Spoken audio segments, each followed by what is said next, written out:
Aujourd'hui, je vais parler de my lament on the direction of mobile gaming that transcends, or rather descends, into the kind of money grab that is Diablo Immortal. For someone who's been gaming for like 30 years at this point, this topic honestly just breaks my heart.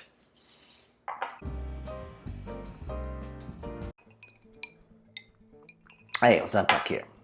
So I'm pretty old. I mean, it's in the name, right? XenPuck. First I thought I was just a really old millennial, but then I learned there's actually a term for the in-between generation person like me called a xennial. Whatever, who cares?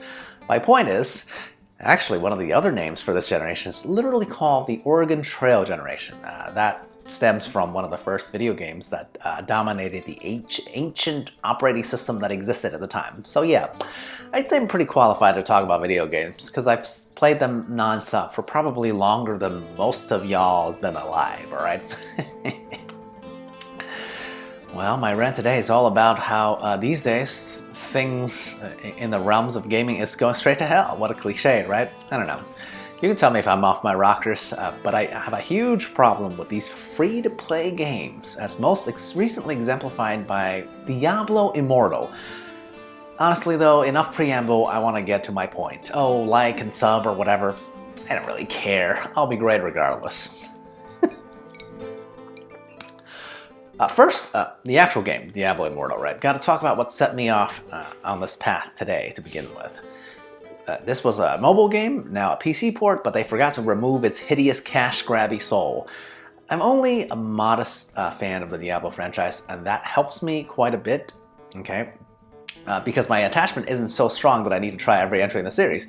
I haven't played it, let's be clear, I never will, because it's easy enough to get a sense of what this game is about based on a few, reviews that I've read, okay? Honestly, it's not that hard to understand when you realize it's free to play, right? I get that developers need to make money, and free to play has a very low barrier to entry. And yet, you know what immediately turns me off from the game? Oh, I don't know. How about the fact that you need, I think, 100K or to 500K-ish amount of in-app purchases to get all the best stuff in the game. That's in dollars, not in-game currency, right? Seriously, WTF, right? Like, what?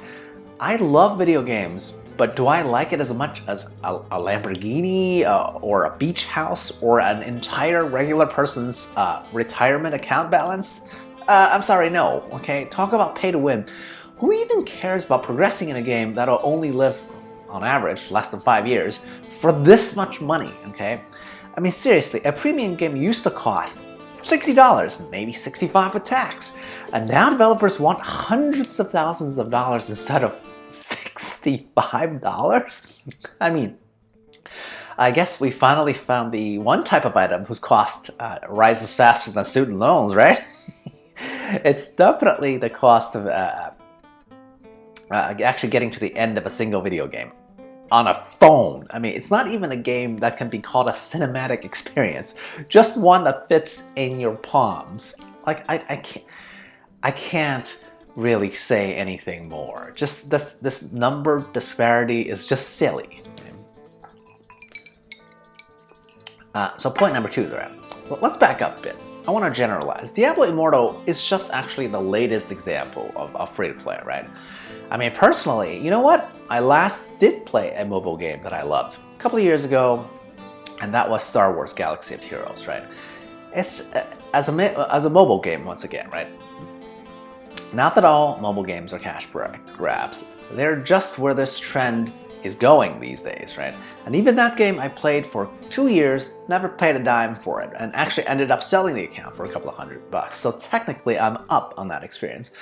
But I can't tell you how jealous I was of players who got all the newest characters that were periodically released on a monthly-ish basis, right? Each of which would cost about, oh, I don't know, only $1,000, all right, to max immediately with your hard-earned cash instead of, in-game progress. I guess technically you can earn most of these new tunes in that game via in-game progress, but it would just take a year or two, right? AKA my entire duration with the game to get one extra tune. So if you don't want to shell out cash via those sweet in-game purchases, I mean, I'm a pretty patient person, so they didn't get my money. I just couldn't justify in my mind why I would put down a cool G for a little game tune where there are literally over 100 of them. A whole G. I mean, here I thought paying for a new PlayStation every 5 years or so, which usually comes out to be around $500, was a bit of a stretch for most people. And these developers wanted $1,000 a week per player. This is so absurd, okay? Just for that game, that would come out to be $52,000 a year. Not for your entire game habit, mind you. Just for one game in your hobby, and a mobile game, nonetheless. Keep in mind, for old people who started gaming on consoles and PCs, a mobile game is literally just considered, gaming light, right? Let's be clear. Mobile games are simpler and generally not particularly involved. It's something you do when you're waiting in line at Starbucks, right? So for this subset of the disreputable type, they want essentially almost the median income of the US household. I mean, look. So my point is, it's not about a single game, it's about this whole trend of mobile gaming, right? And what they're asking for is just so absurdly high that I'm surprised that there hasn't been a revolt from gamers in general. Maybe it could still happen, but not yet, right? Now finally, I'm gonna step back even further, right? Now that I really think about it, my problem isn't even with just free-to-play gaming. That's just a symptom of the society that we live in, right? I'm gonna wax poetic at an even higher economic level. And that's this idea that nothing worth actually having is really free. Free always comes with strings, right? Like in tech products, right? Like let's say Gmail or social media like Facebook. Hey, they're nice, right? They work and they're free, right? Not really. If that product is free, that means you're the product, you, the consumer, right? My two tech examples illustrate that. Like every time you use it, these are advertising companies, Alphabet, Google, or Facebook, Meta, whatever. They just want your information, and you promise them the moment you started using their services for free, right?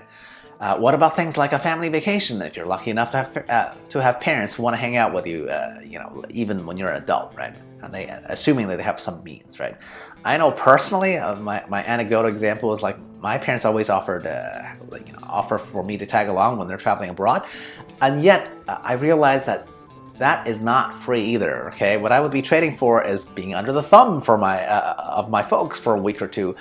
And that's worth quite a lot to me, so that's why I don't want to make that trade, right?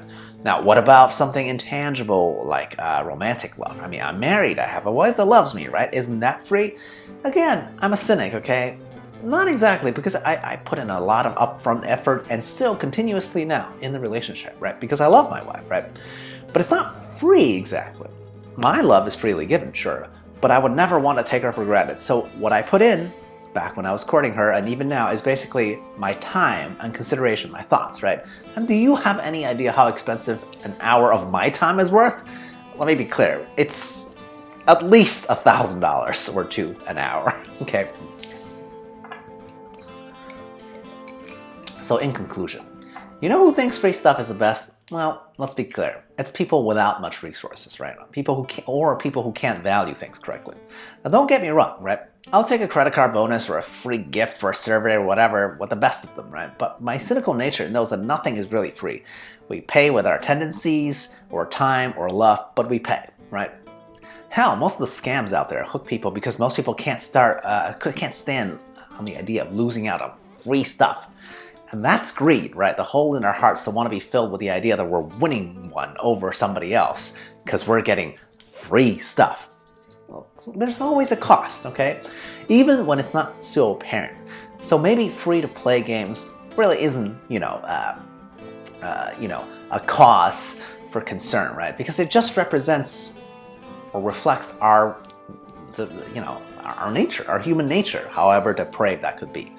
As a whole, right? Luckily for me and my wifey, we're both of the super patient personality type, so no amount of crappy game design will ever get us to pay a single cent in free-to-play games, okay? Still, can't help but lament the bygone era where that norm of free-to-play, of trying to nickel and dime you, or rather, it's not even nickel and diming, but really trying to get you to pay tens, if not hundreds of thousands of dollars, wasn't, in place yet, right? Why bother even paying the game? Just pay, the money to show an achievement at this point, right? Because that's what you can do with in-app purchases, right? End the game now, instead of enjoying the process, okay? I can only shake my head at this level of absurdity, right? Do you agree? Am I off my rockers because I'm just an old freaking dude? I don't know. Tell me, yell at me, I don't care in the comments below. Cheers. I'll approach it.